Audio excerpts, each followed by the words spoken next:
Recording. Okay.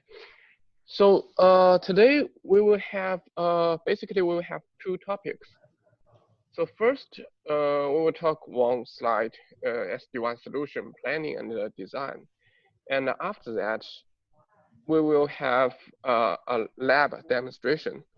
That lab is also related to the SD-WAN. So and anyway, if you got any question, you can you can ask me through the chat window. And anyway, let's get started. So first, let's talk about the SD-WAN solution and the plan, SD-WAN solution planning and design. Okay, so yesterday we introduced about the WAN interconnection and the key technology which normally will be used in the WAN interconnection. So those kind of technology, how do I say this? That kind of technology has a long history. But why we need SD-WAN? The SD-WAN is a very popular ideas in recent years. But why we need SD-WAN? Okay. So it is like that. In the past, for the WAN connection, as we said, it was the WAN connection only care about the connectivity. But nowadays, the IT world, the ICT world, the internet is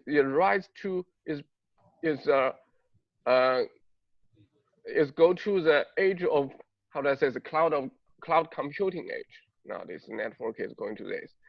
So what is cloud computing care? They care about the network services level. They need guarantee. They ask the network to provide a reliable and fast network, so the cloud computing can provide services for all kinds of client and tenant. So how to provide a good network services? You maybe think queues, but queues actually, it only, how do I say, it cannot guarantee all the services, only guarantee certain services.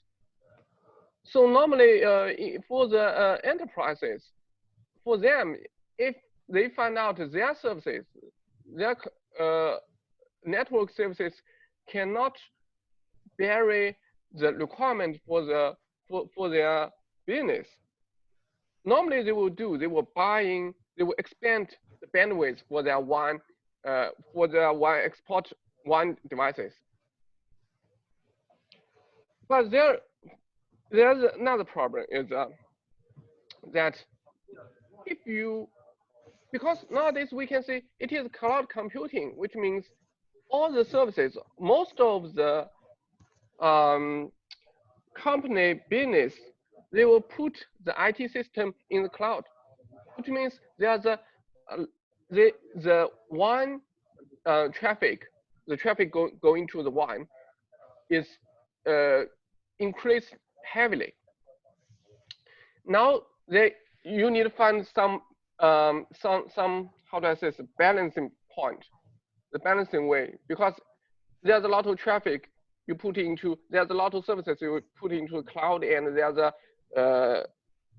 then, which means you need to expand the bandwidth for the WAN, for your WAN connection. But if you expand the WAN connection, the cost for the WAN also increased.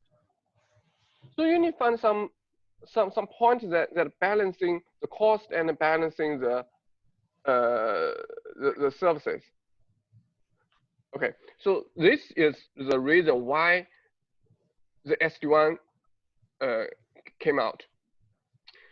Okay, so let's look at the objective first. On completion of this course, you will be able to describe the challenge faced by the enterprise WAN interconnection, and also describe the architecture and function of Huawei SD-WAN solution. Then we will talk about like a bunch of design scheme, like how you design the network, design services, design reliability, and design the security. Okay. So let's look at the chapter 1, the development trend and the challenge facing enterprise WAN interconnection. Okay. First, as we said in the beginning, that a lot of business, a lot of companies, they put their business, their IT services in the cloud. So this cloud can be like a private cloud or a public cloud. So let's talk about the scenario for the private cloud, which means that in the headquarters, you will create a data center and ask all your branch site to access the information from the headquarters. Okay, let's discuss this situation. Okay, so in this situation, the bandwidth for the branch site may not be enough, right? Because you put all the services, or maybe most of the services in the HQ. And also there's another problem is since I put most of the services in the cloud, it means some different services have different requirements for the network. So it will be difficult to balance the cost and the network quality. Either it is too expensive, or maybe the network quality will not good. It will be difficult to balance that.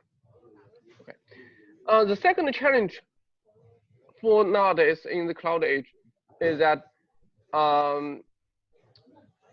since we put everything, actually most of the thing in the cloud,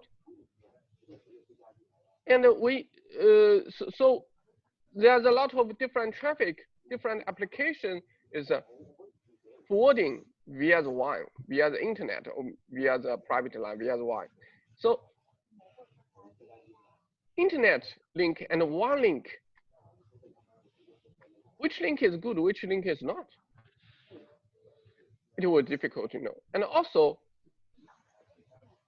which applications are being carried in the internet link, which traffic is being carried in the MPLS, in the private line link, also difficult to know. Because for the router, for the normal router, for the export router, that there's no way you know like which kind of application is running in which link.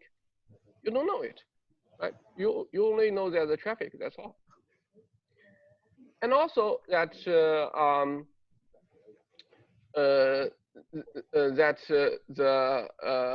there's so many different applications, and how I manage those applications. Which application should set to the high priority, which should not.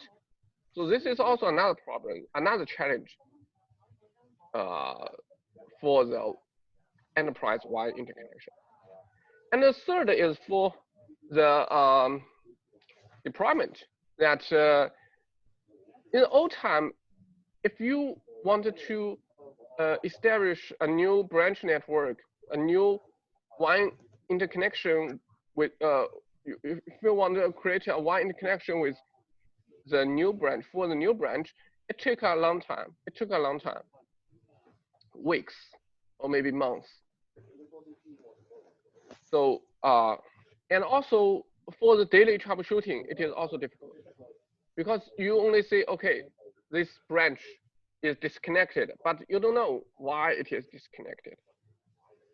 You don't know it. So you need to send the people to there and check. You need to like write on some, input some command line to check what is the problem, whether it's a hardware problem, configuration problem, link problem, etc. So the O&M cost, the management cost, the operation and management cost will be very high for the enterprise. So this is the challenge that challenge for the WAN enterprise WAN interconnection nowadays. So what to do? since this course is talk about the SD-WAN, so of course we need to use the SD-WAN to solve that.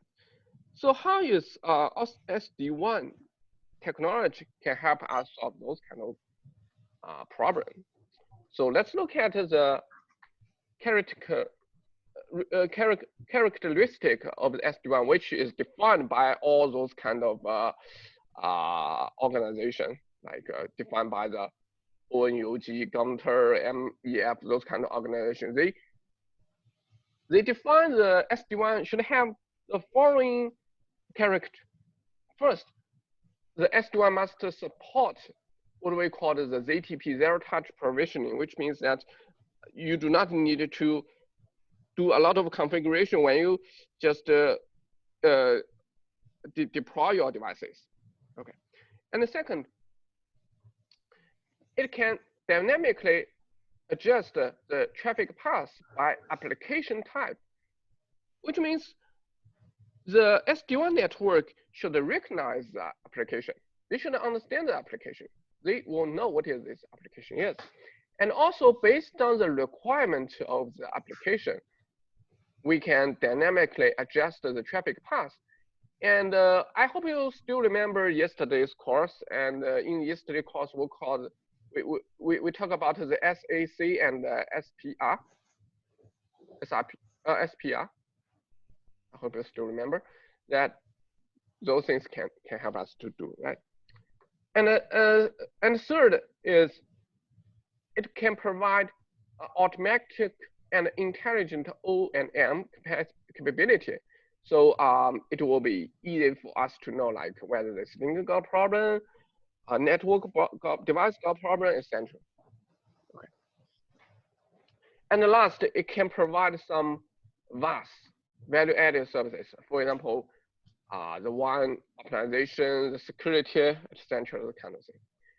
So look at those kind of characteristics. It will just easily to solve the problem we're facing here.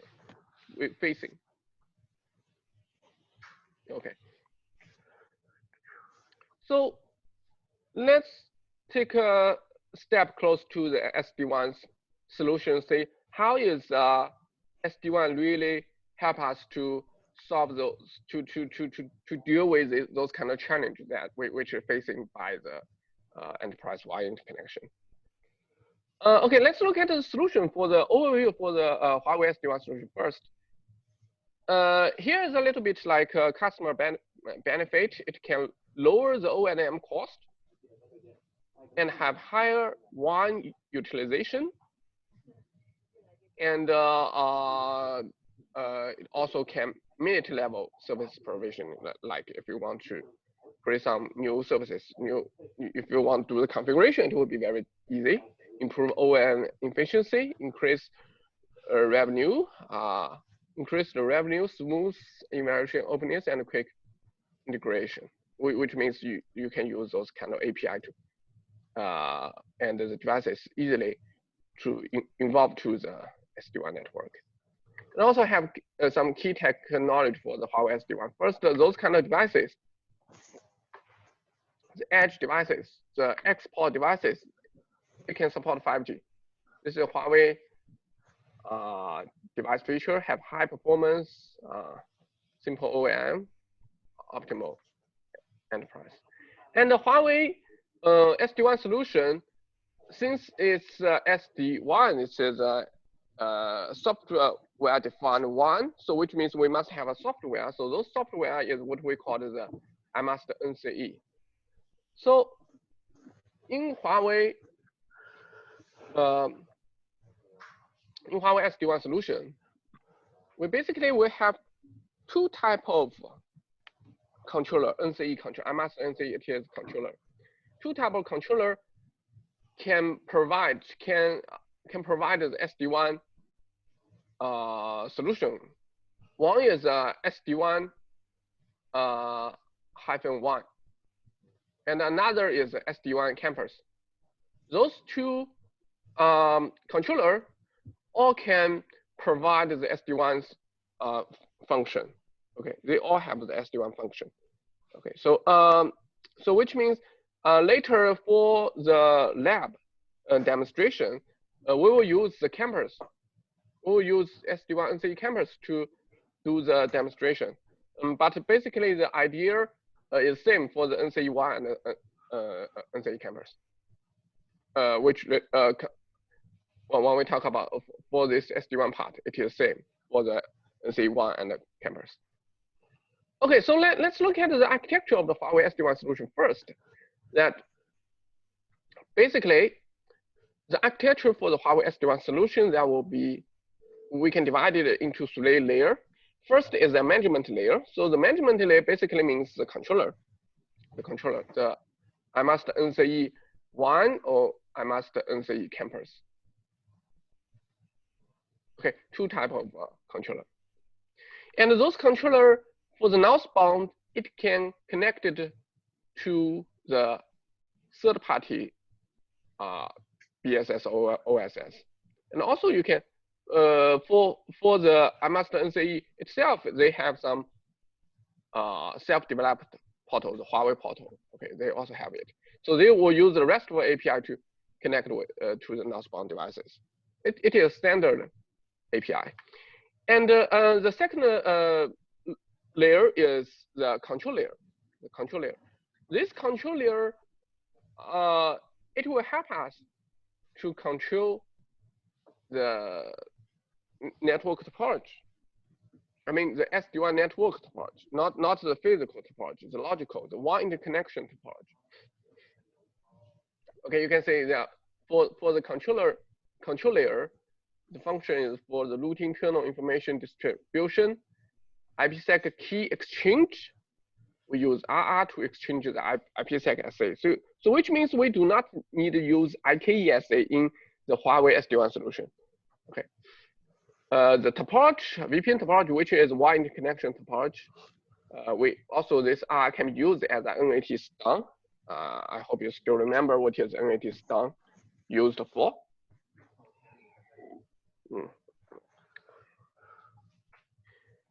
And below here will be the network layer.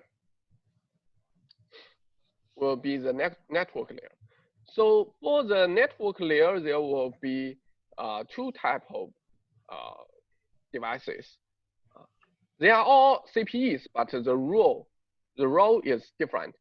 Okay, if you put this CPE in the edge of your branch, which means that this will just provide a connection to another site.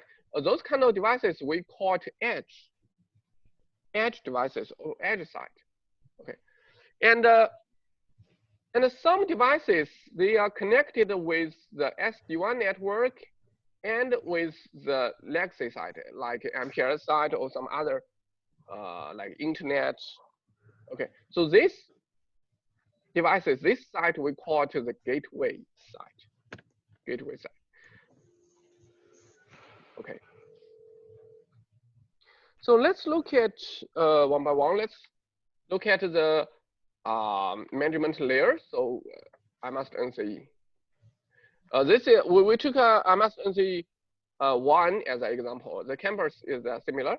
So this is like the in the northbound BSS analyst system, other applications. They can use the RESTful syslog or maybe SNMP trap to communicate with them. And in the southbound, basically use the netconf and HTTP2 to communicate with the network devices. So network devices is CPE. Okay, and also have some basic function, service function, basic function. Okay. And then let's look at the network layer. So for the network layer, we actually for the SD-WAN, in the SD-WAN network, for the network layer, they actually have 2 types of network. One is called physical network, another is a virtual network.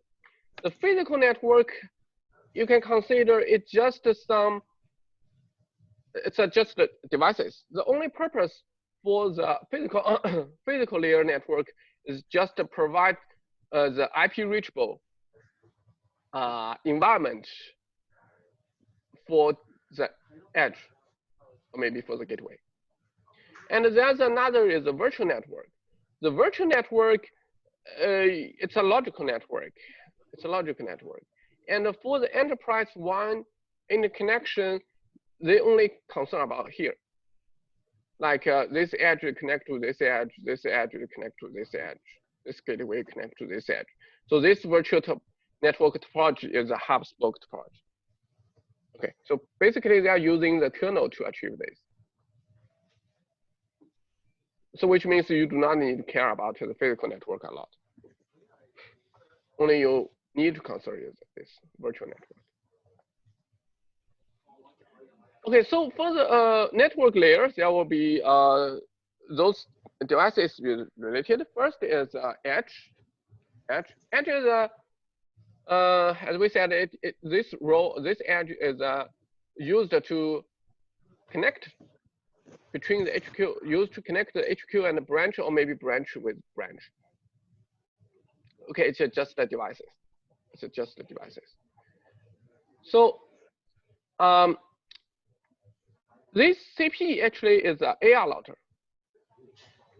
AR router. So this CP can be, we have a virtual CP and the normal, like the physical CP also. So virtual CP is some software you install in the server that can be used as CP, VCP, virtual CP, and also physical devices, hardware devices also is okay. Another is RR. I put it R here, although the R should belong to the controller, but I will introduce in here. But because the R basically is just an AR router. It's also an AR router. It's just one type of special CPE. It's just a special CPE. So why we need to talk about the RR? Because the RR play a very important role in the SD-WAN solution. So the RR in here in the SD-WAN solution will also being called control, also being called the regional controller. It's not like those controller. I mean the regional controller. Why it called the regional controller? Because with RR, the SD-WAN can control the routes. For example, in this data center, I have 10 routes. In this branch, I have 10 routes. In this edge, I have another 10 routes. So I can use RR to help them to exchange the route information. And also, this RR can help us to form the topology of the network topology. I mean that virtual network topology. Like we can, based on RR, we can create a full mesh WAN interconnection, or maybe we can form a hub-spoke topology. Okay, so this is RR. It is very important. Without RR, there will be no SD-WAN network. The third is a gateway, GW gateway. The function about the gateway we actually mentioned before. That is used to connect the SD-WAN network and a non-SD-WAN network. For example, legacy MPLS domain and with SD-WAN domain. So this is SD-WAN. This is a gateway. About the detail of the gateway, we will mention later. Okay. And here, look at the what do you call it? The CPE. So Huawei will use the AR, the net engine AR, this AR router, use this as a CPE. So you can use like those kind of type. This is for the HQ and the large branch. This is for the small, middle size. This is for small enterprise, small branch. This is for SOHO. All those kind of AR routers can be used as a CPE. And CPE, based on the function, it can divide it into 3 rules: edge, RR, and gateway. But those is all just a special CPE. It just play different rule in the SD-WAN solution. Anyway, So those devices all can be used as this. Okay. Okay, let's continue. Okay, so let's look at this. We have the overview for the Huawei SD-WAN solution, and let's look at a little bit detail the major function of the Huawei SD-WAN solution. So the Huawei SD-WAN solution mainly provides the following function. First is a ZTP, zero touch provisioning. That means that easy to do the provision, easy to open a new site, establish a new site, deploy a new site. It will be very, very easy. Maybe a few minutes, or maybe like less than 1 hour at least, less than 1 hour. One site will be online. Okay. Normally just like in 10 minutes if you already configure everything. It's very, very easy. Another is a forwarding control separation, and which means that the control and forwarding is separate. We use R to control. We use R to control the. Actually, we use IMAST NCE to control all the network, but the R will help us to do it. And the forwarding also is separate. So for the edge, they are forwarding. The RR will play a control role. So in the Huawei SD-WAN solution, like if you lost the connection with the IMAST NCE, you lost the connection with IMAST NCE, the network is still running. The network will be still fine as long as RR is still exist. But if you lost the connection with RR, then you will face a problem. So R is very important. The third function is the application optimization, which means it can recognize the application and trying to find the best path, trying to find the best way, best link to forwarding the traffic. And then the fourth is a complete security protection system. There will be a lot of way to guarantee that your SD-WAN system will not be attacked.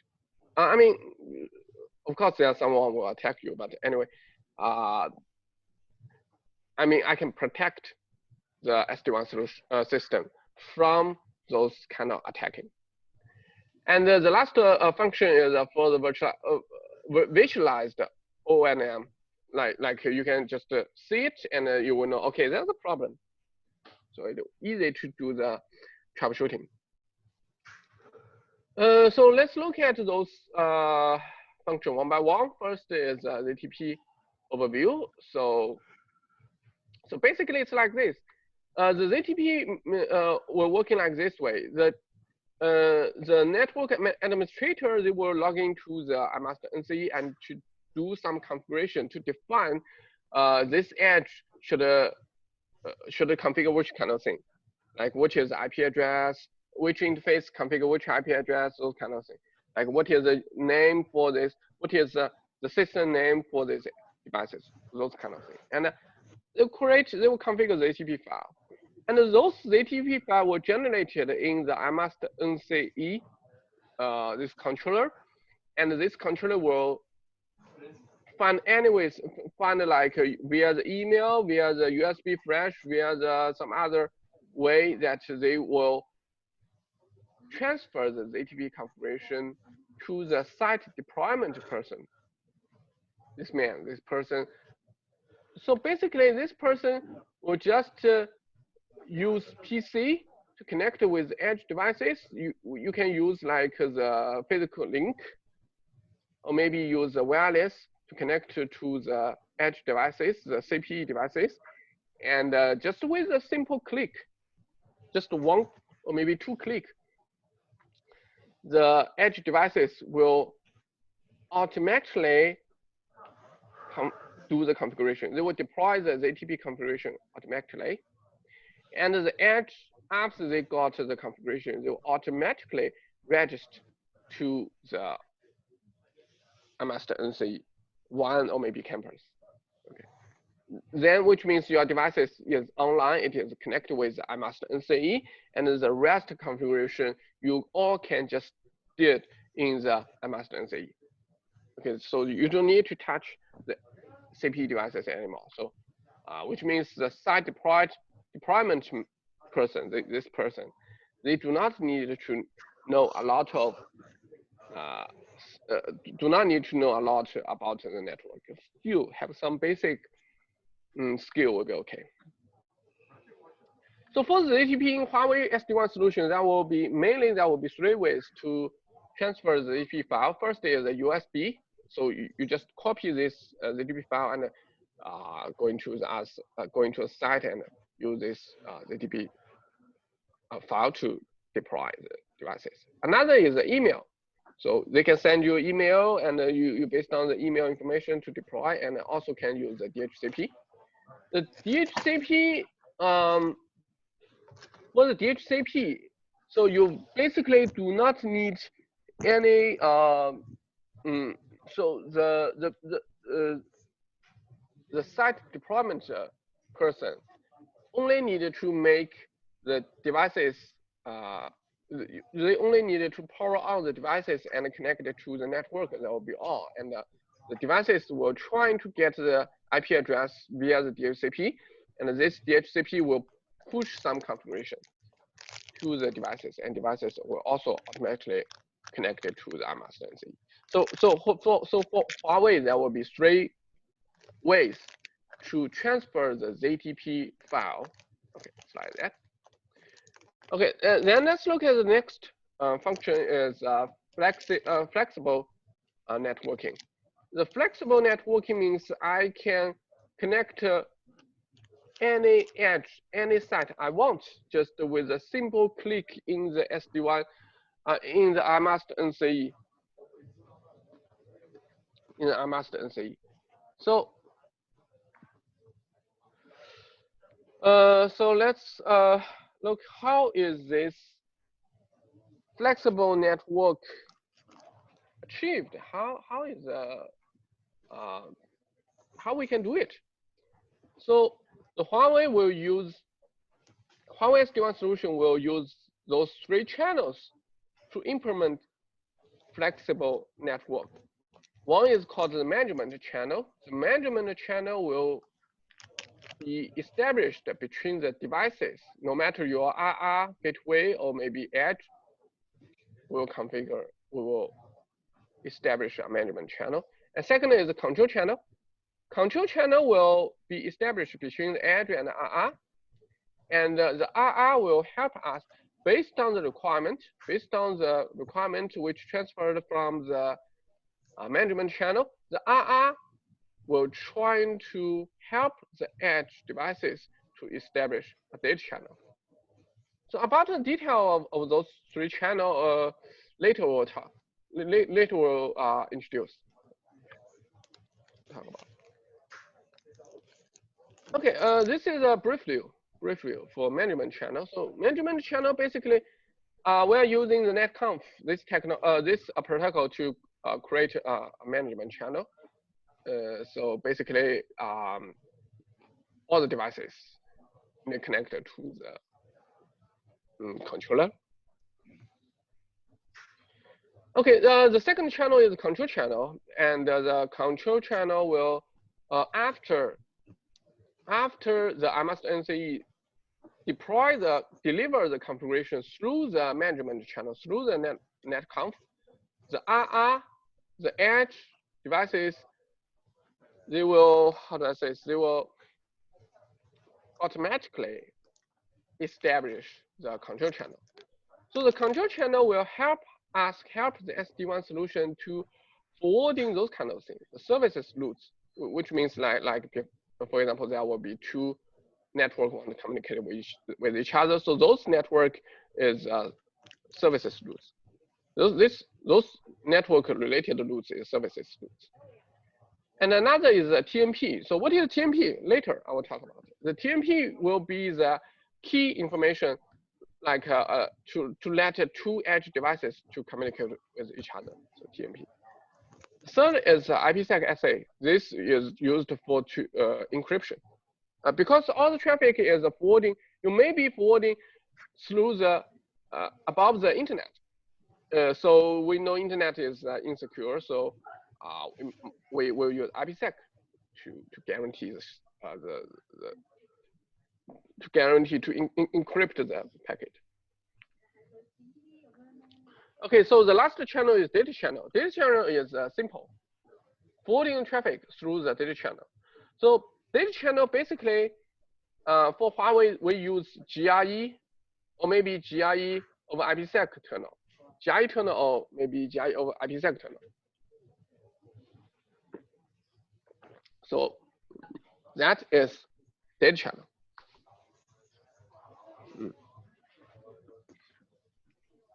Okay, so so for the flexing networking, we will via those three channels to achieve. Okay. Okay, the third is the application optimization. It means based on the application, we will dynamically select the path. And not just that. Besides that, the application optimization also have some other function. Okay, basically we have 4 functions for the application optimization. First is application identification, so which means we recognize the application. Then we will use intelligent traffic steering to decide, based on requirement, decide which path should carry this traffic. Third is queues. Queues is queues. Where I talked about queues before. I guess it should be last week or this week. Last week. Yeah, we'll talk about the queues before. So queues anyway. And we also have some packet loss mitigation, which means this is a WAN optimization. Actually, this is the FEC. So we will use FEC to guarantee that to lower the packet loss rate. Okay, so about the application identification and traffic steering, we talked about yesterday. SAC and SPR. SAC and SPR. Okay. So about this part, we already talked before, so we pass. And for the queues and WAN optimization, queues we use HQs. We use HQs. Why we need HQs? Because for the SD-WAN solution, you can create a lot of VPN, a lot of tenant, a lot of VPN. So different VPN have their own queues policy. So you need to use HQs. You need to use HQs to divide the traffic for different VPN. Right? And we will use the FEC, the forward error correction, those kind of technology to provide the WAN optimization function. So when I forward out, I can guarantee that even you have certain packet loss rate, the packet can be still recovered. Okay. And the fourth is the security. So basically, the SD-WAN solution have 2 security aspects. One is for the system security, another is services security. System security basically means like the controller security, the device itself, the local attack defenses, those kind of security, all kinds of channel security, that's all. And the services security means that, for example, there's some packet I want to go out, or maybe some packet I want to come in. Maybe those kind of packet is, for example, it's a virus, or it's a worm, or some other attack traffic.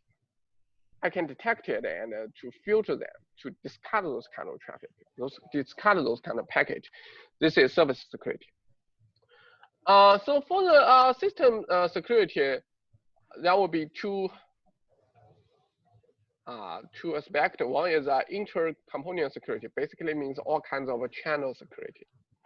And component security is device and software security, those security for themselves, component security. And service security, as we said, that is for like if I want going to visit the web server, like should I allow them, or maybe some traffic want came in, should I allow them to came in? This kind of service security. Here, this is some 3 using scenario for the services security. Okay, the last one is virtualized O&M, and so basically you can check the dashboard, check the interface. You will know, okay, this link got problem, or maybe some application is rise too high, or maybe there's some CPU usage is rise too high. Okay. Okay, so this is a major function for the Huawei SD-WAN solution. Okay. Any question?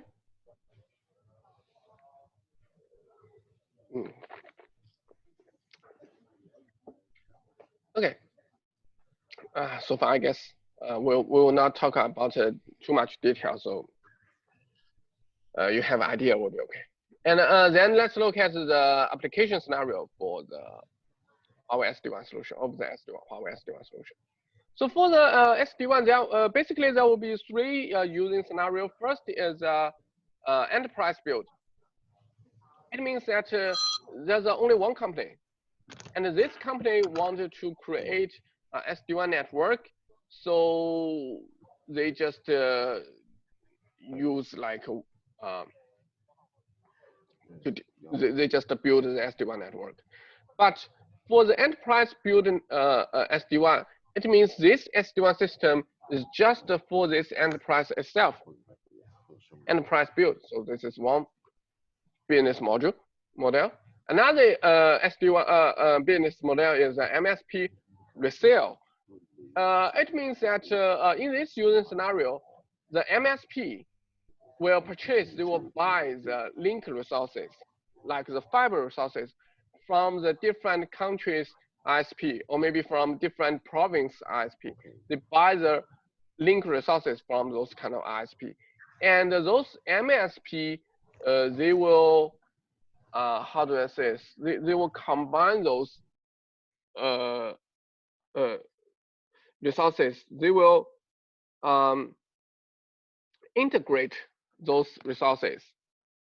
Okay, then they will deploy the SD-WAN system in those network, and they sell the services to the customer. They just tell their customers that, okay, you pay how much money monthly or yearly, and I will guarantee your network can be very good. So this is MSP. And the last one is the carrier resale. Carrier resale means the carrier directly deploy the carrier deploys the SD-WAN solution and directly sell those services. They will try to make the SD-WAN as a services and sell those services to the customer. Okay, so this is for the SD-WAN using scenario. There will be 3 SD-WAN using scenario. Okay.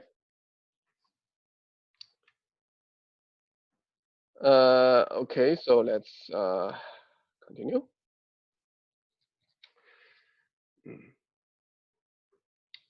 Section summary, we just pass, save some time. And now, so the first and the second chapter, we already have some basic idea of the SD-WAN. We know like what is SD-WAN do. And then let's look at the design for the SD-WAN. And for me, I think the difficult part for the SD-WAN is not concept, is not all those kind of concept, because for the SD-WAN function is not difficult. The function, to understand the working principle is not difficult. The function is limited. There's only have those functions. But the difficult thing is to do the design for the SD-WAN. This is always I find a difficult part. Okay, so let's look at the design. Here's the overview of the network design for Huawei SD-WAN solution. So the SD-WAN network design will be included the site design, tunnel design, and the VPN design.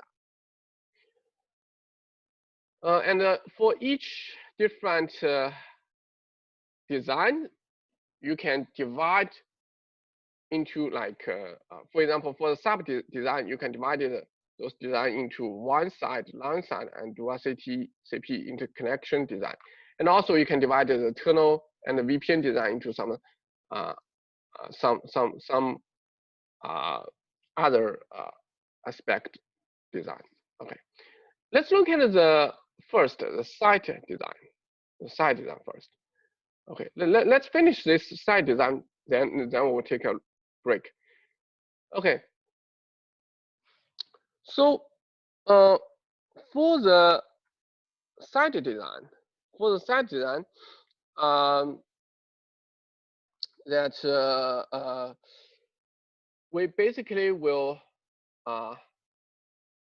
we said we have three type of the site design generally will cover three type of design. The one site network design, and LAN side network design, and the dual CP interconnection design. And let's look at the one side network design basically is here. And LAN side is here. LAN side means your edge port, your edge devices, your export devices, how to connect with the your LAN network. Okay, and also the export, sometimes you will have two edge devices, and between them, like how you do the communication, there will be a dual interconnection design. So will be three types. So first, let's look at the one side network design. So this is how is the physical network looks like. Okay. So for the physical network, for the one side network, so basically you will have two type of networking: signal device networking and dual device networking. This is how you connect with the physical WAN network. So you can use one link, a dual link, a triple link, a three link, triple link to connect with the network. Okay, another is dual devices network device, similar. Okay, similar. Most of the time there will be two type of networking design will be most of the time will be used. For the single CPE, most of the time you will use a single CPE multi-link network, like 2-link or 3-link. And you can divide the traffic based on the requirement. For example, for non-critical services, you can put those traffic into the internet link and put the critical services into the MPLS link. And for the dual CPE, most of the time we were doing like this way: dual CPE, and each CPE have a single link. Most of the time it will be enough. So this is a dual CPE multi-link network. So this single CPE multi-link network mostly will be used in the small and middle-sized site. And this dual CPE most time is for the large site, for example, large branch or maybe HQ. Okay.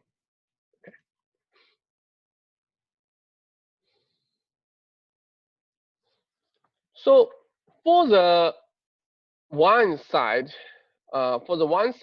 designing, this CPE devices, these edge devices needed to have needed to deploy some underlayer route.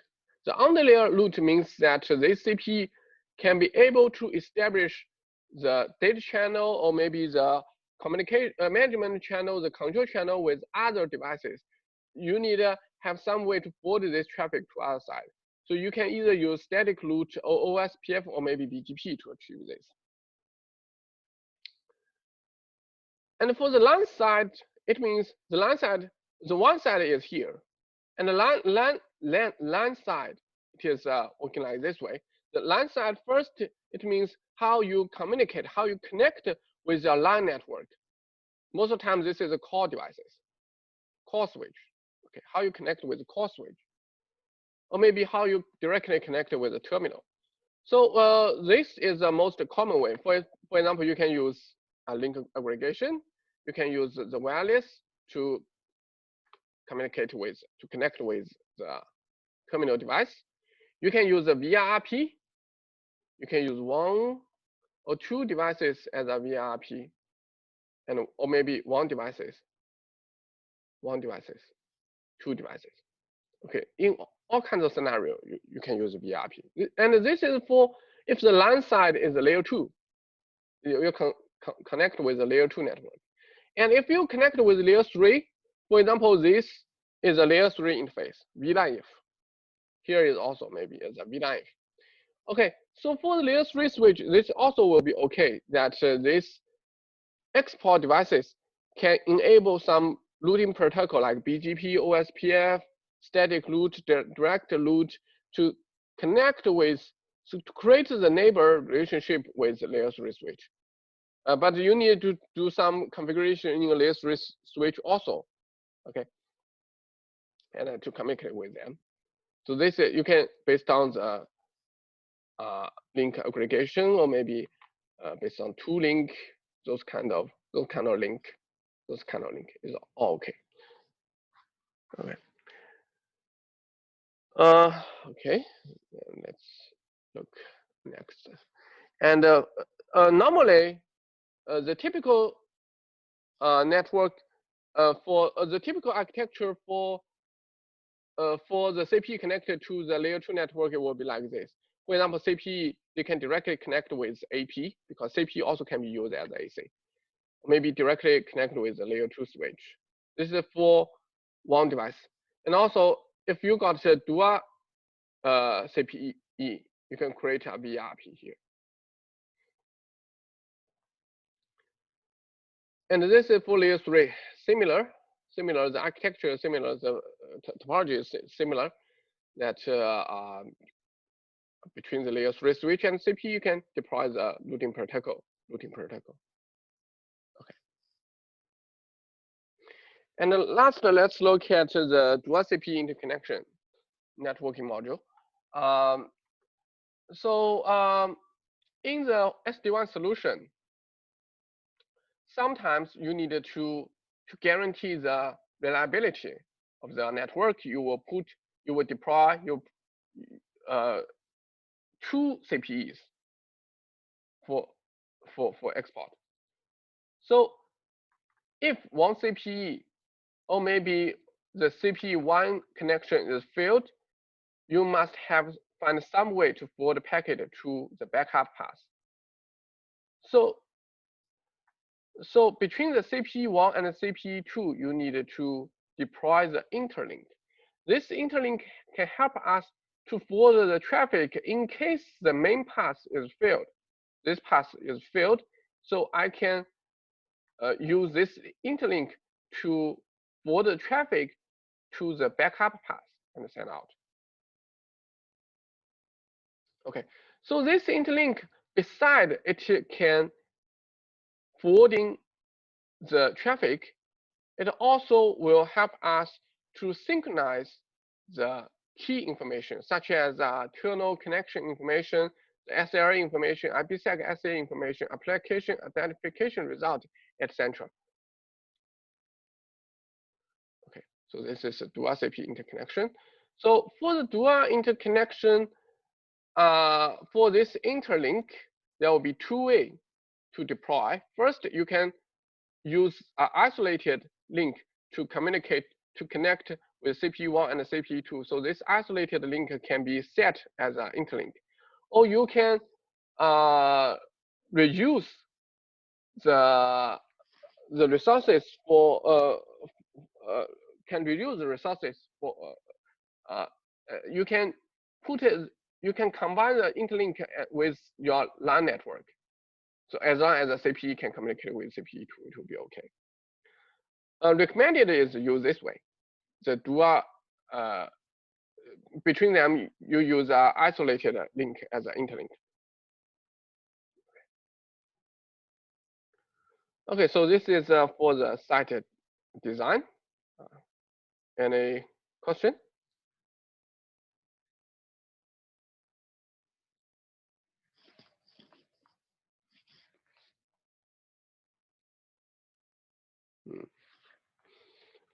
Okay, so if there's no question, let's take a break first. Let's take 10 minutes break.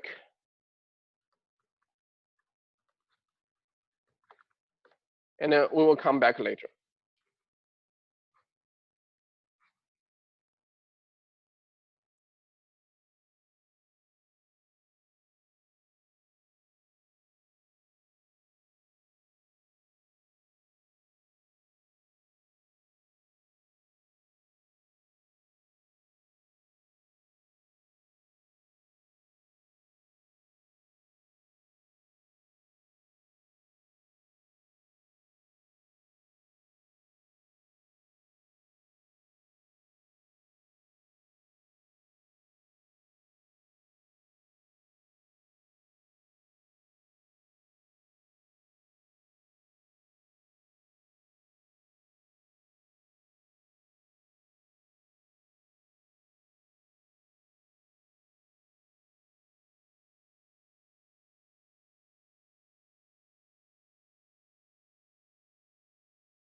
Okay.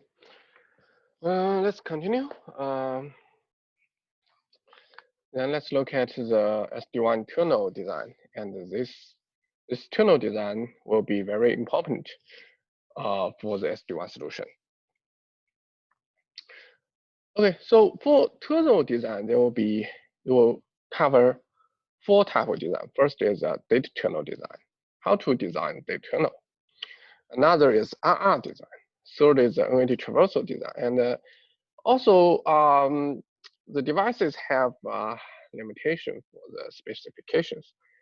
So if your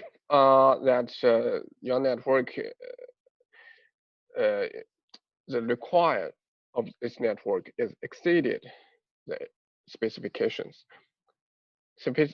exceeded the limit of the devices, then you also need to design. Okay. Okay, let's look at one by one. First, we need to have some basic concept of about the tunnel, like how we establish the tunnel. So first, to establish tunnel, we need to use the following concept. First is called TN, transport network. The transport network, basically, you can thinking this is the private carrier WAN network. For example, you have ISP WAN, so this is one TN. And ISP2, they have they have an internet. ISPB, they have an internet, so this is another tier. And the internet C, it's another tier, so this will be 3 tiers. Different tier means you are connected with a different type of, you are connected with different network. The second concept is called routing domain. The routing domain means between those tiers whether they are connected with each other or not. For example, in the left side, the MPLS, they have their own routing domain, only MPLS. And the right side, the internet, ISPB and ISPC, those two internet, they are connected. They can connect with each other. So we can consider they are at the same routing domain. Okay. And the third is site ID. The site ID will just be a number, some physical number like 111, 222, 333, like that, just a number. And the site ID is very important. It will help us to decide like my packet, the traffic should send into where, sending to this set ID or sending to this set ID. Okay. The third is CPE lot ID. CPE lot ID also can be used as a device ID, the CPE ID, device ID. So this CPE lot ID will be used to establish the channel, the control channel, the data channel, okay, as a source IP address. Okay. And then the WAN link. The WAN link is just like those link, nothing special. Okay. So all of those information combined together will put into some information list. We call it TNP, transport network port. Okay, so this TNP, you can thinking this basically is a collection of all the information, all those information. You put it together, it is a TNP. But TNP have much more information, not just this. So the TNP looks like it. It will, this TNP describe the WAN link information. Let's take an example for the CPE one. We can look at the right picture, right figure first. So in this 1.1.1.1, this CPE, we know there will be 2 interface connected to the WAN, and one interface connected to the TN1, another connected to the TN2. They are in the same routing domain, we call it routing domain 1. And for the GE1, when it connect out, they are past the NAT devices. This is behind the NAT devices. Okay, so all those router device WAN information will be input into this TMP. The TMP, we can see we have what kind of thing. First, set ID. This device itself set ID, CP route ID, and we also have TMP ID 1 and 2, like 1 and 2. Okay, the interface number. And interface 1 connected to the TN1 belong to this TN1 belong to the domain 1. TN2 belong to the domain 1 also. And this devices, this interface also have the IP address. And this IP address, we have two IP address, public and private. The public means this NAT, after NAT. So you can say, because for this GE, this interface, we have private IP and public IP. How did they get the public IP? How did the CP1 know the public IP? I hope you still remember STUN. Working principle for STUN, you can recall the memory, like how did they get this public IP? And if you do not have, like, you are not behind the NAT, you are not behind the NAT, then your public and private is the same. And also, there will be the encapsulation method is like, encapsulation mode is if you wanted to forward packet out to another site, you should go through the GI tunnel. Okay. And how is this TMP information being used? Okay. So first, we need to clarify one concept. This is also very important. Is about the information for the RD and the TN. The important thing is RD actually. The RD. What is RD? What is TN? Why we need to define that? So it is like this. If two TN they are at the same RD, for example, those two traffic network, those two network, they are connected, which means they are in the same RD. So all the interface connected to the same RD, those three interfaces, although they are connected with different TM, but those TM belong to the same RD. If they belong to the same RD, they will try to establish the full mesh connection, the full mesh GIE connection, the full mesh tunnel. So from this side to this side, they will have like 1 and 2 kernel for this RD. And if the RD is different, then different RD only will establish their own kernel. They will not like establish the kernel between them. So this is RD, this is RD. So what is this information used for? The TNP. To understand that, we must to see this, the SD1 kernel establish process. How do they establish the kernel? Okay. First, there will be 3 steps. If we wanted to deploy the SD1 network, we need to establish 3 kernels one by one. First, we need to establish the management channel. The management channel is after you finish the ZTP, after the devices is registered to the controller, the management channel is automatically established. Okay, and after that, through the management channel, the controller will deploy some configuration, like this edge should be associated with this RR, for example.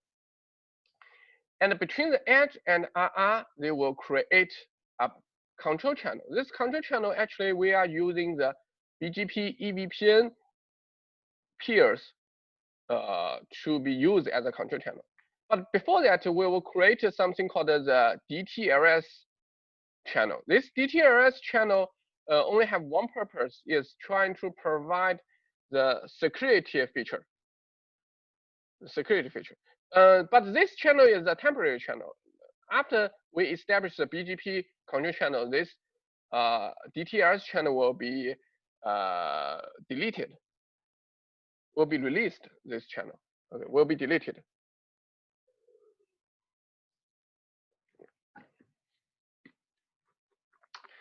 Okay, so between the BGP channel, between the edge and RR, before they establish the control channel, the BGP peer, they were trying to forward the TMP information and IPsec SA information. The TMP information basically just tells RR where is this edge is, what is the information for this edge, what is the IP interface for, what is the IP address for this interface. So R will also exchange the information to the edge. So which means RR and edge, they both know what is the IP address for them. They both know it. And since we also forward the IPsec SA, also forwarding the IPsec SA. So the RR and edge, when they exchanging the information, they will, based on the IPsec SA, to encapsulate all the information. And after exchanging TMP and IPsec SA, we will establish a BGP peer. So all the BGP packets, actually it's a BGP EVPN packet, exchanging between the RR and the edge, they are encrypted by the IPsec SA. So which means the control channel will be secured. And after the control channel is established, then we're trying to establish the data channel. The data channel, for example, edge 1 and edge 2, they wanted to communicate with each other. So they were sending this TMP and IPsec SA information again to the RR, and RR will reflect it, to another edge, So the edge 1 and edge 2, they both know the information for each other, like the IPsec SA. They are the other end, the head end. The other edges TMP information, IPsec SA information. They know each other's information. Then later, the R will also help the edge to exchange the services route. Okay, those services route. And then the services route will trigger, the edge will be triggered by the services route and to establish the data channel. So this is how you establish the data channel. Okay, they have basic concept. So let's look at the design for the channel, the data channel. So the data channel design basically is what you need to set is about the RD and TN. So there will be 3 ways to set RD and TN. First, physically, 2 TN, they are in a different RD. Then it will be okay. You have a different RD. And for different RD, they will establish their own channel, the control channel, data channel, you can call it, same thing. So like MPS A, Internet A, they are at a different RD, so establish 1 channel, 2 channel. And if 2 TN, they are in the same RD, so they will do in the full mesh, as we said, full mesh.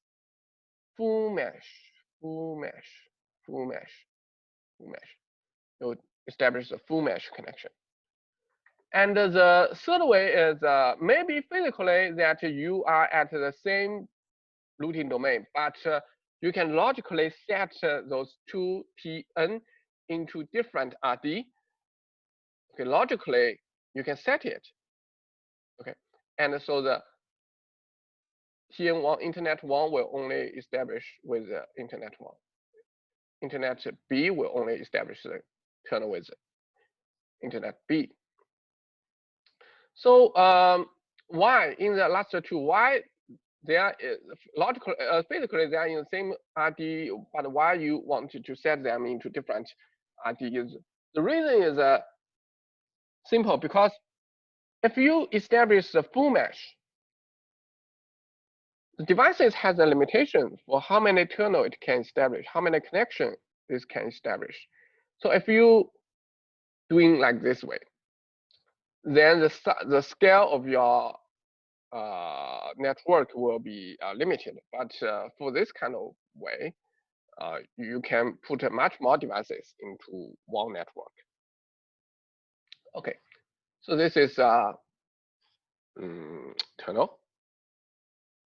So different type of tunnel have different reliability, and if you set a different tier into same ID, of course the reliability will be very high, of course, but it just consume much more resources for the device.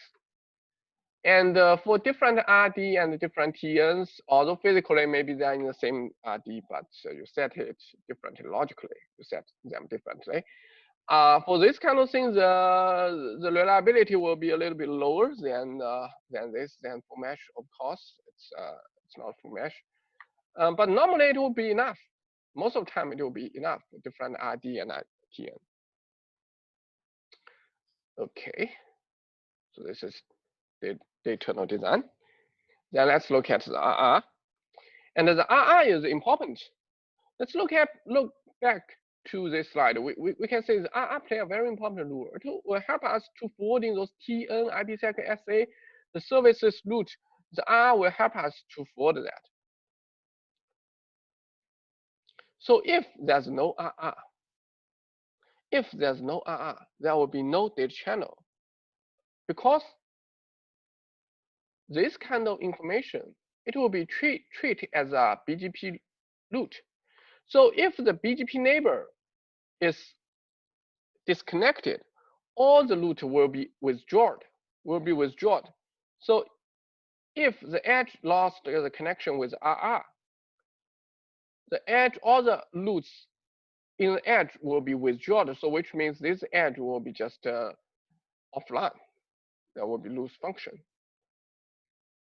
So which means RR important, very important. So there will be three methods to deploy RR. The first is a co-deployment of the RR and edge. You put the RR and the edge together, and most of the time you put the RR with the headquarter edge. Okay, you put them together. This is one way. This is for the small branch, small company. Okay, and another way is an independent deployed of RR that you set some isolated devices. There are some devices that is dedicated to be used as RR. And basically, just some special AR router, some special CPE, but this is being dedicated, used as RR. This is the second way. And also there will be a third way is in mountain area, because we can divide our SD-WAN network. Maybe our SD-WAN network is just too large, and we can divide our SD-WAN network into different area. And in each area, you should put at least 2 RR for the reliability purpose. You should put 2 RR. So there will be some principle for when you deploy the RR. So here is the principle. Let me quickly read it. First, redundancy must be implemented for RRs. So at least 2 should be implemented. And the edge side must be connected to the 2 RR. I mean, which means establish a BGP neighbor relationship between those 2 RR. As we said, RR important. The edge lost the connection with RR. The edge will withdraw all the routes, which means this network cannot work anymore. Okay. And it is recommended that RR be independently deployed. And if RR cannot deploy independently, select the resource at core position, HQ, to deploy the core co-deployed if you cannot deploy independent. And use RR models recommended in a specification list. There will be some type of devices is recommended to be used as RR. Basically, it's let me go back to the slide at the very beginning. It is recommended you use. Let's go back. It is recommended you use. Wait a moment. I want to go back to the. Okay, use those two type as RR. Okay, if you want set RR, use those two type. It is recommended. Okay. And let me continue. Let's go into here.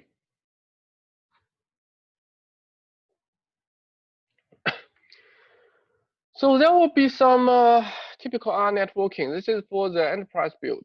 So for this enterprise build, basically you can choose the co-deployment of RR and Edge, or maybe independent R deployment. It will be both of them will be okay.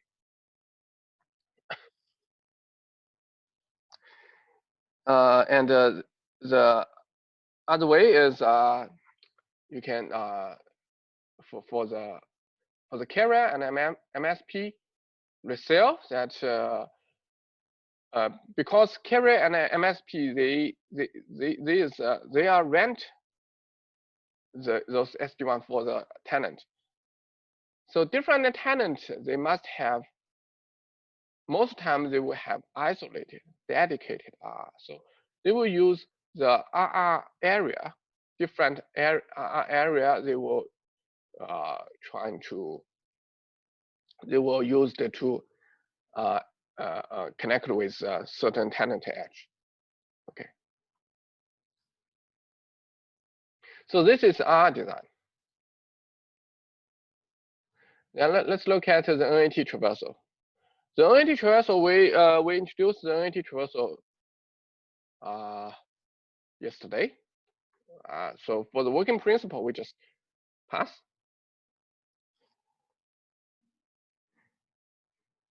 And so for the NAT traversal, when we trying to design our network, like in which usage we should use NAT traversal, this technology.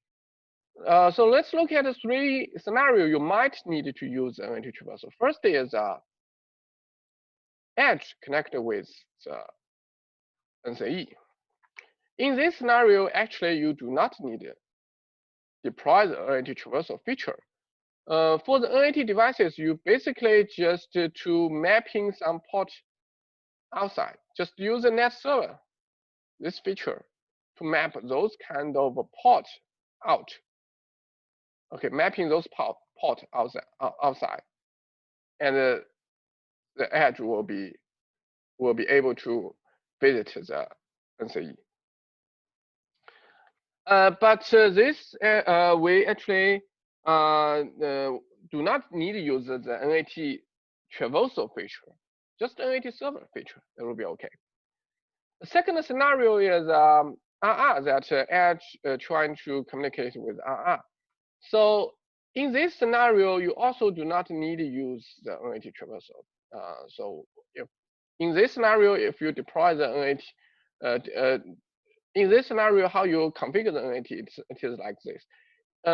First, most of the time we'll use a public IP address. If it is not, then these NAT devices need to deploy one-to-one static NAT to mapping the to let the traffic directly forwarding to RR. Okay, so between the edge and RR, you actually do not need to use NAT traversal feature. So only with the edge and the edge, those two edges behind the NAT devices, you need to deploy the NAT traversal feature.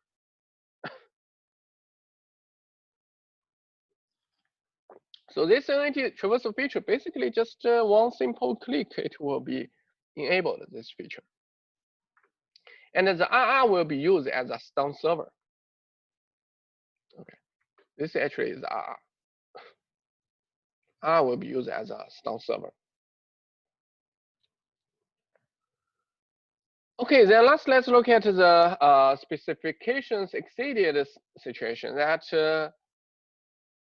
sometimes if your network is too large and some devices maybe unable to create so much connection. So what to do? We need to look at those things. First, we need to calculate the network specification, like to check whether this is enough. Let's take example for this type of network that they are doing the full mesh. They are connected with the full mesh, and how to calculate. So let's look at the BGP peer. This is the first specifications we need to concern is a BGP peer. How many BGP peer? Okay, the BGP peer, when you trying to thinking about the BGP peer, in this part, the MPLS and the internet, they are at a different tier. Okay, they are at a different tier. So each site, this 30 means I have 30 sites. There will be 200 sites have dual CPE, and 100 sites, they only have a single CPE. Okay, we have a single CPE. So for each RR, they will establish those number peers. Okay. These two edge, they will establish 1, they will establish 2. So they will establish 1, they will establish 2. So for each RR, if they want to create the connection to this dual side CPE, each dual side CPE, you need 2 BGP peer. And for the single CPE site, each RR only needed to establish 1 BGP peer will be enough. So if you do the calculation, to basically under this circumstance, 500. Okay, then you need to check whether for the specification list whether this 500 is enough for your devices or not. For example, this RR, did the devices be able to provide to establish 500 BGP peer? Then you if it is exceeded, we can do something.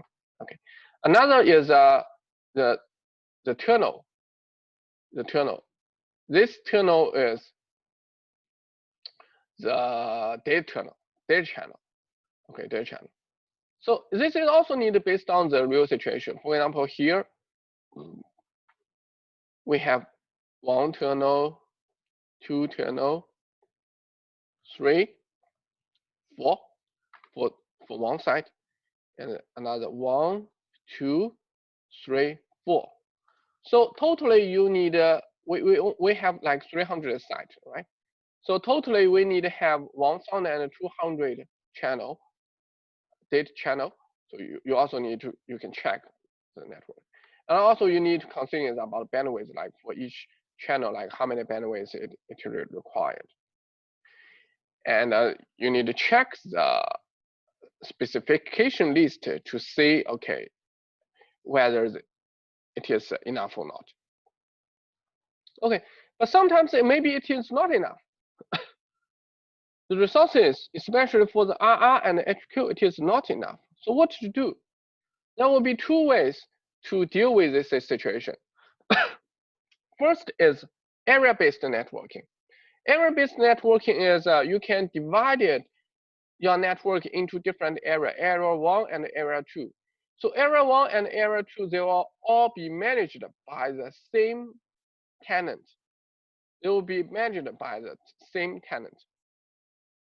Okay, so another is tenant-based networking. It means different tenants manage different area. Different tenants manage different area. So what is the difference between here and here? The difference is for the area-based networking, one tenant can see the whole picture of your network. You just divided them into two areas. But for the tenant-based networking, each tenant can only see one area. That's all. That's all. Both of them is okay. Okay, this is if the specifications is exceeded. How to design network. Okay, this is tunnel design. Okay, then let's look at the VPN design. The VPN design will be simple. The VPN design, it will be covered the VPN design, the topology design, the VPN route design. Those three. Okay, so first is let's have the concept of the like what is SD-WAN VPN. So SD-WAN VPN is just VPN, same thing, right? I guess we're all familiar with VPN. And for the SD-WAN, different VPN can have different topology. They are totally isolated with each other. But if you want them to communicate with each other, the other way. But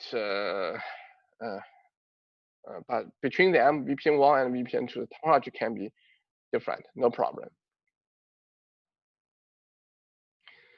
So for the VPN planning, different VPN, all the policy is isolated, but they share the same data channel. They share the same data channel.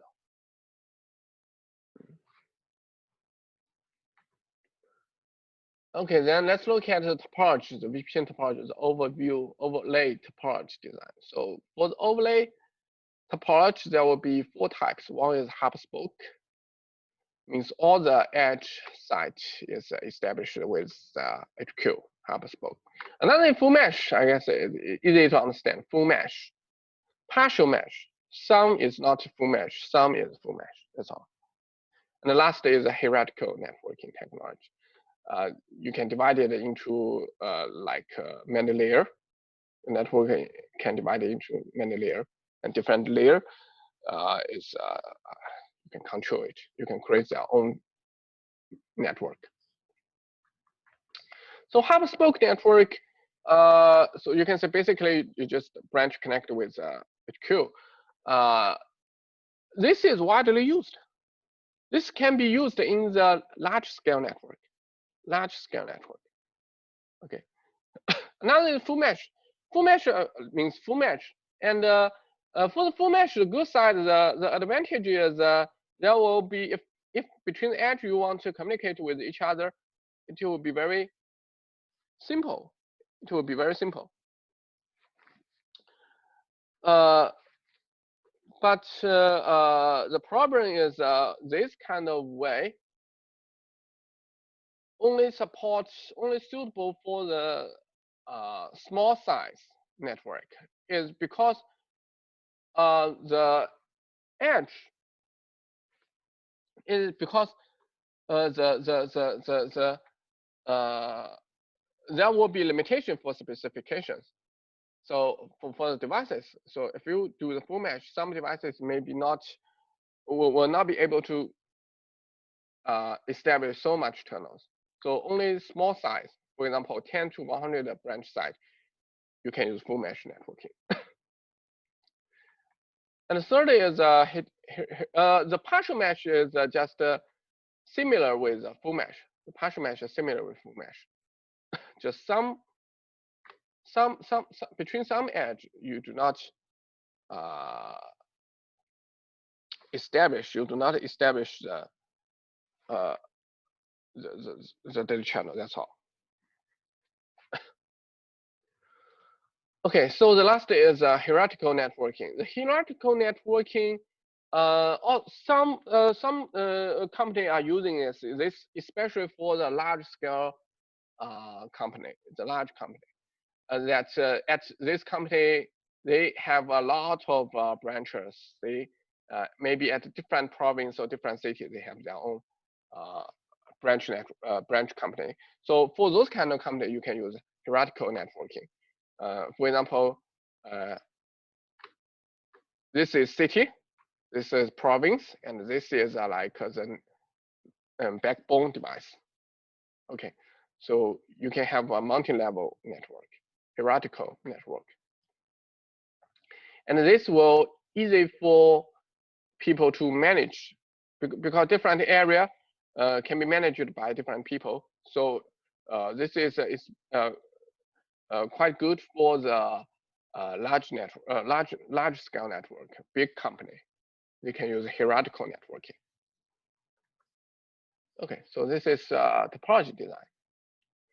And last is VPN route design. So this VPN route design it basically means between the edge and we use BGP VPN to forwarding the traffic, forwarding the route entry, and between the edge and the LAN we use BGP OSPF direct and a static route. Okay, that's all.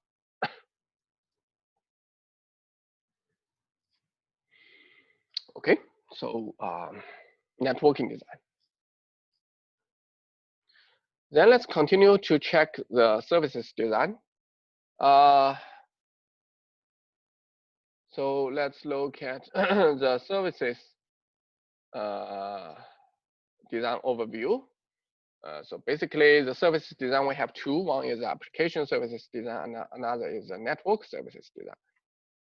Okay, application services design means that for different application, how I do the forwarding, that is network application service design. And the network services design means like how I connect with the internet, how I connect with the legacy side. Okay, so let's look at the application service design. This we actually talked about this before. So about this, we have like we can use the intelligent traffic steering. We first identify the application, then based on the requirement and based on the link situation, we choose the best path. And also when to go out, we can go through queues, like how many I can allow them to go out, which traffic I allow them to go out first, if there's some congestion. And also there will be another is a packet loss optimization design. Like when I'm forwarding in the WAN, if there are some packet is lost, some bit is lost, I can recover.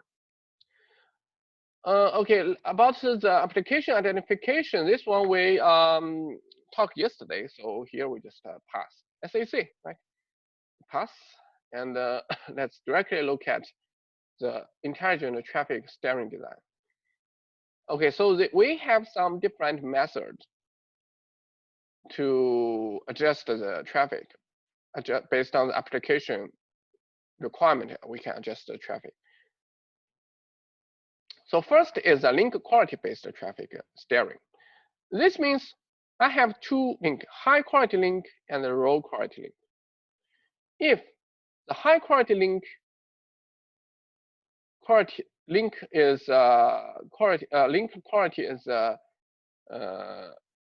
is decrease the toleration, and the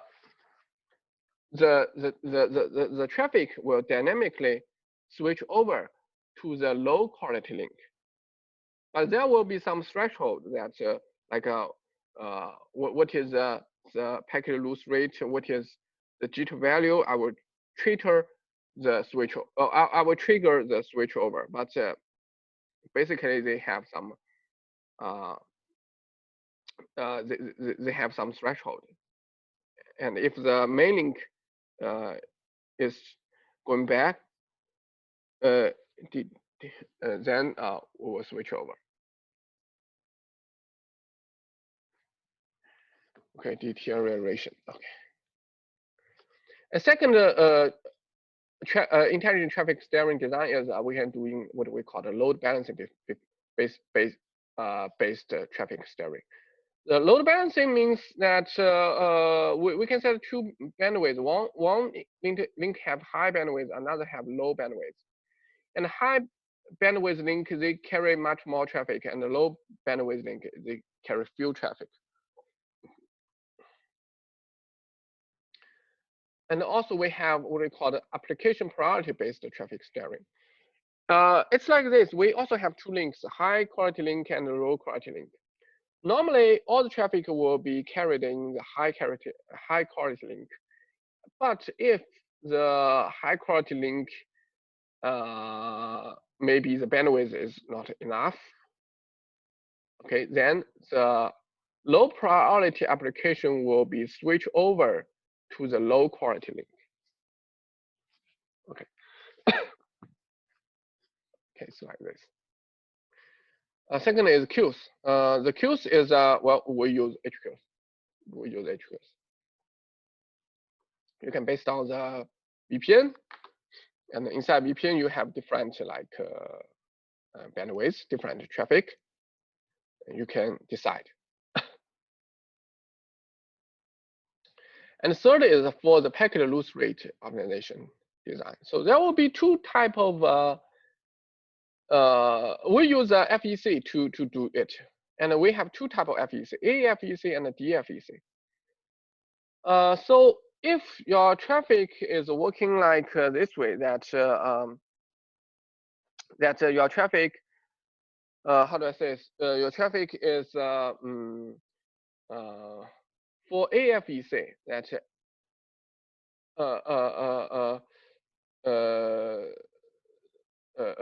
if the packet loss rate suddenly increased, then loss rate is suddenly increased and then it is disappeared. Recommended is use DFEC. DFEC means like because we know for FEC we will put a redundancy packet after the normal packet.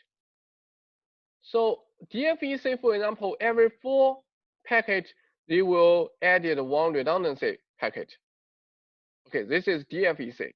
The normal packet and the redundancy packet, the percentage is fixed, like 4 redundancy, 4 normal packet, 1 redundancy packet. It is fixed. And the AFEC is, for example, if the link is okay, then maybe 10 packet I will followed with 1 redundancy packet. And if the network situation become worse, maybe 3 normal packet I will follow with 1 redundancy packet.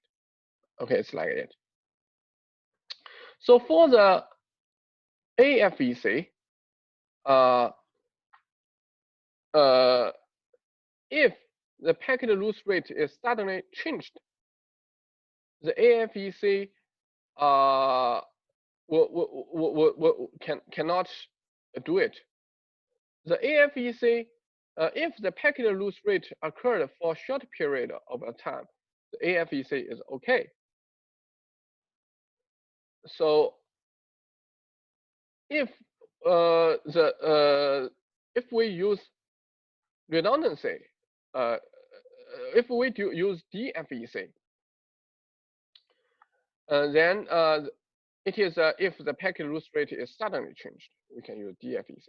But no matter which kind of FEC you are using, the FEC you need to, after you deploy the FEC, you need to run a period of time, and you can view the result. And if it is not okay, you need to exchange the parameters for the FEC. Okay, then let's look at the network services design. Network services.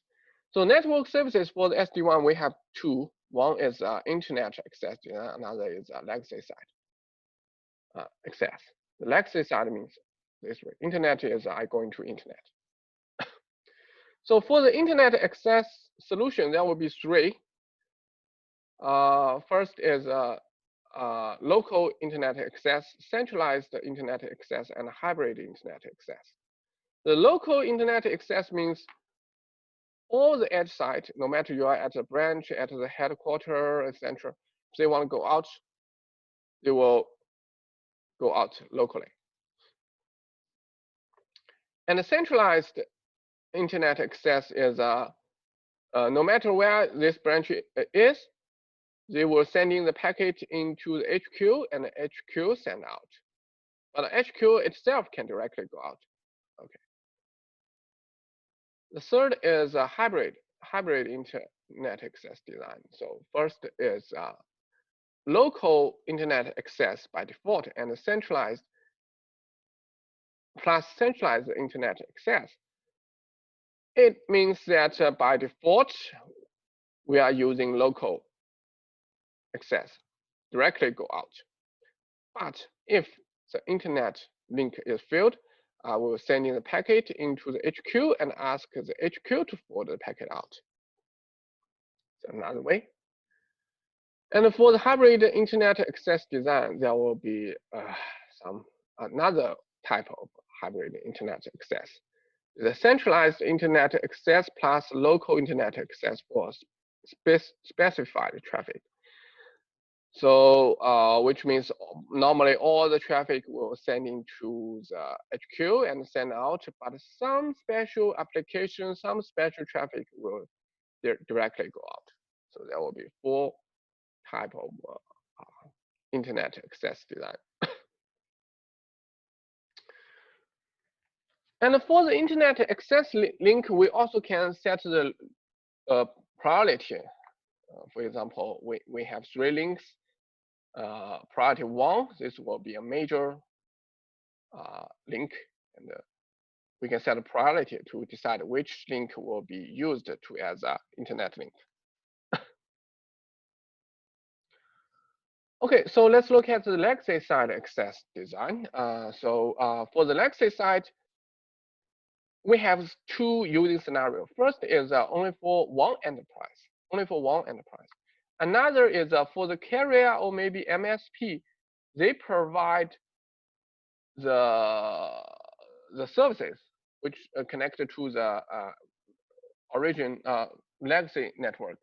This is for the carrier, because on the carrier there are many different tenants. So we will use the special gateway. This is special gateway called the interworking gateway (IWG) to make the legacy communicate with the SD-WAN network.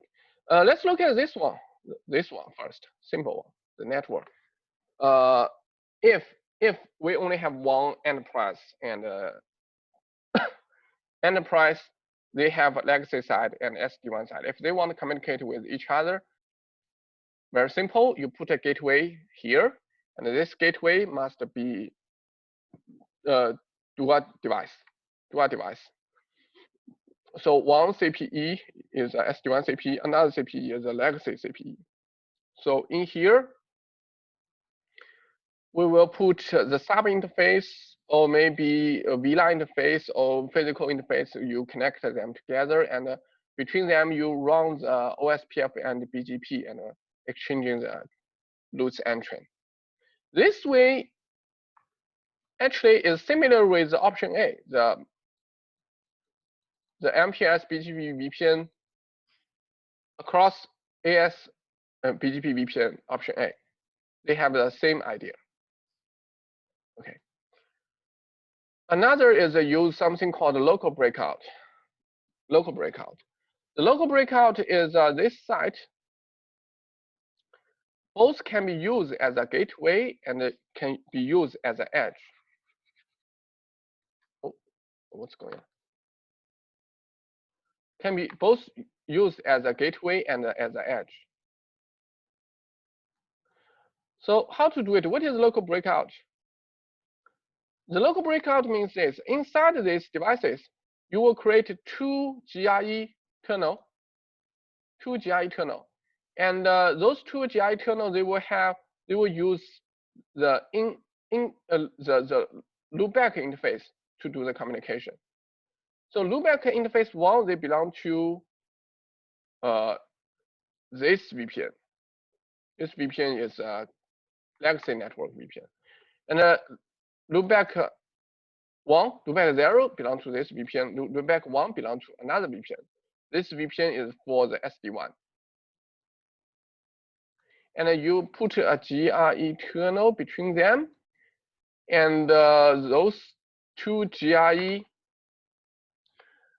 they can communicate with each other. These two GRE interface inner, they can communicate with each other. They can establish the OSPF neighbor relationship with each other. Now the legacy VPN and the SD-WAN VPN can exchange the routes, the traffic can go out.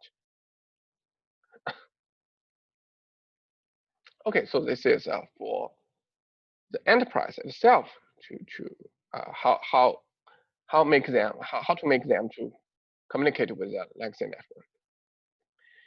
And for the carrier, that because in carrier they have many different tenants. So to lower the cost, the ISP wants different enterprises to share one gateway. So this being shared gateway, we call it IWG, interworking gateway. So how to do it? Similar.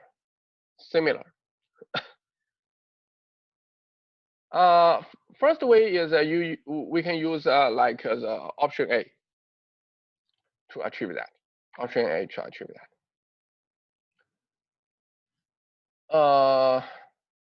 Let's see it here. The option A, can we use? As I remember, we can use option A. Yes, we can use option A. About option A later, I will talk. First, let's say in IWG we can use option B. That for example, different these enterprises, they have two VPN 1 and 2. These enterprises, we have another VPN 3 and 4. So those 4 VPN, they will establish the VPN v4 neighboring relationship with legacy network, option B, right? Then traffic will go through the VPN v4 neighbor and sending to each enterprise, and they will receive the routes. Okay, this is one way. Another is we can use option A. For example, we can use the VXLAN to establish the option A relationship, option A kernel, right? Because VXLAN, we know we have VNI to isolate the traffic, right? Another is based on VLAN, same idea with VXLAN. VLAN have VLAN ID to isolate the traffic.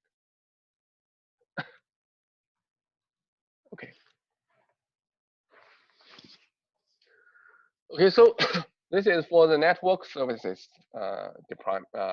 design.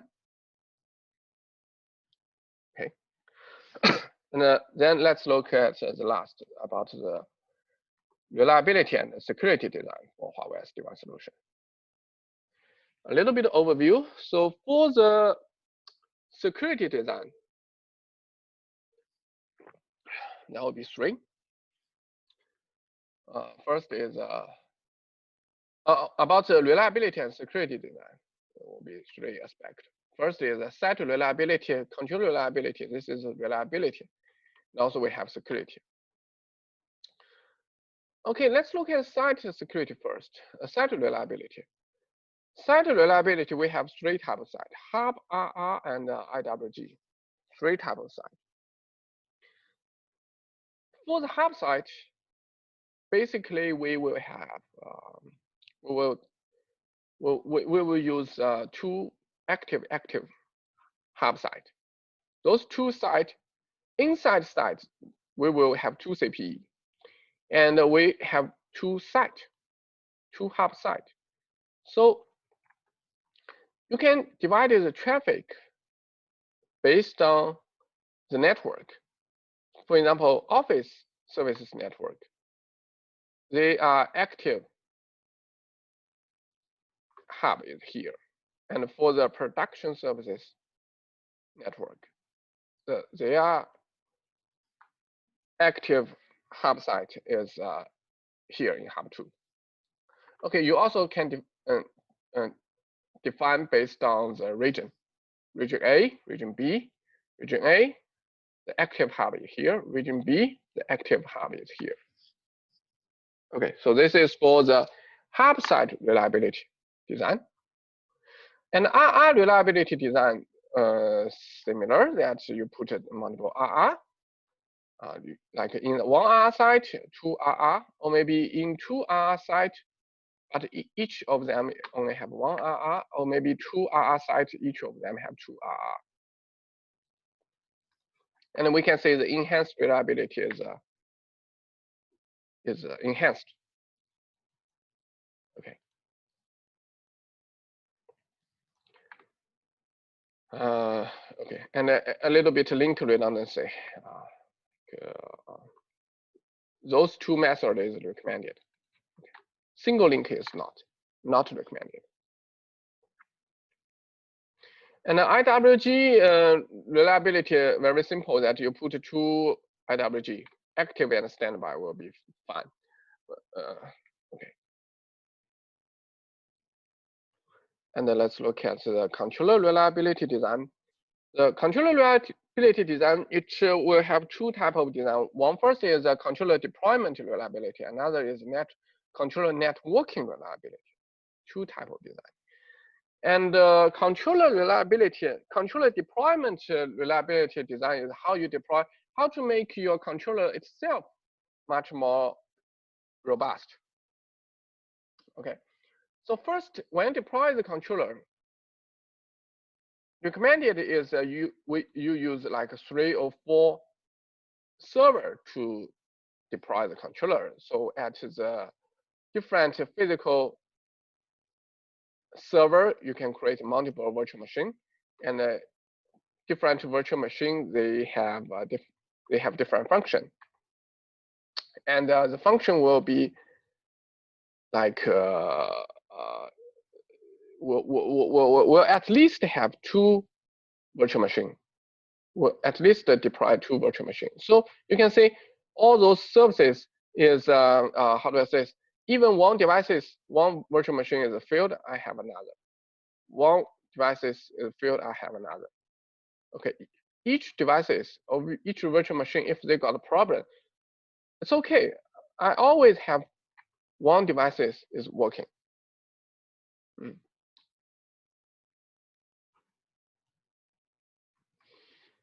And besides that, we can deploy 2 sites to do the redundancy, to do the disaster recovery, the DR. We have primary site and backup site, and this can be used as an active site. And if this is failed, it will switch over to the backup site. That's all.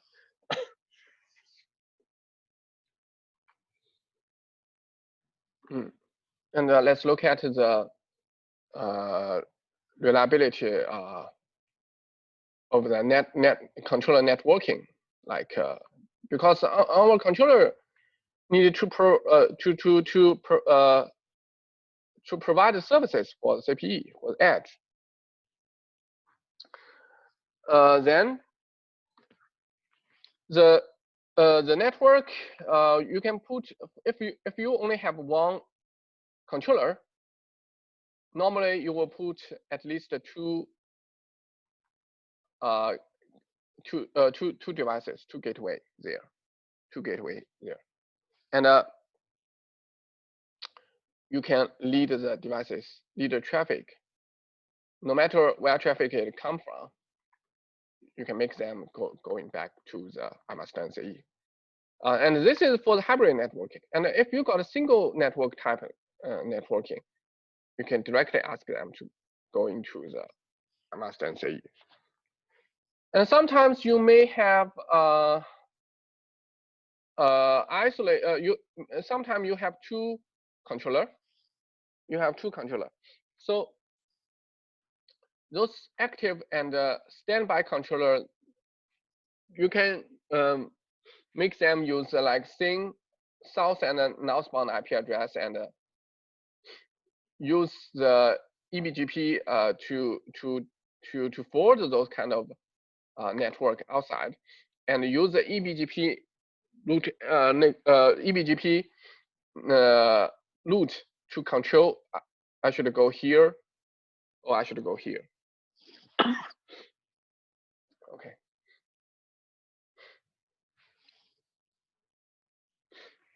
Okay, lastly, let's look at the security design. So security design, basically, you do not need to design anything. It is automatically being deployed for security. So we just have an idea. Okay. So for security design, we have two types: system and services security. System security, first for the inter-component communication security. Management channel, we use SSH to make it secured. For the control channel, we use IPsec, and for the data channel, we use IPsec to ensure the security. And for the data channel, we know that, as we said, we use IPsec, right? But this IPsec security, I mean data channel security, you can choose. The first two channel, management channel and the control channel, you cannot choose whether it should be security or not. It will always be secured. But for the data channel, you can select whether I should enable the IPsec feature or not. And for system itself, they have the authentication and the authorization for the administrator account. For the user account, they have this. Okay. And for the CPE security, itself, we can enable some feature like local attack defense, like username and password is AAA, like a physical security. You can put a CPE into some security place, right? Those kind of things. And then let's look at the service security design. So the service security design means that where you should deploy the services security feature. It depends on how you access to the internet. If you use a centralized internet access, then you only need to deploy the service security in the HQ. But if you what do you call it, the local internet access, if you're doing this way, then you can what do you call it? We need to deploy the service security in each edge device. And sometimes that maybe your traffic is too much. There's a lot of traffic. The edge devices cannot provide the enough security feature. During that time, we can put a physical firewall and lead the traffic, guide the traffic into the physical firewall and go out. This is another, the VAS. And also we also can establish some security channel with the third party gateways, and trying to connect the the GRE channel with the third party, and use that to create a little bit data security.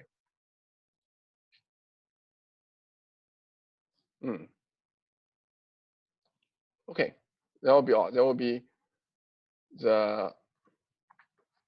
all for the SD-WAN solution planning and design. Okay. Okay, any question for this?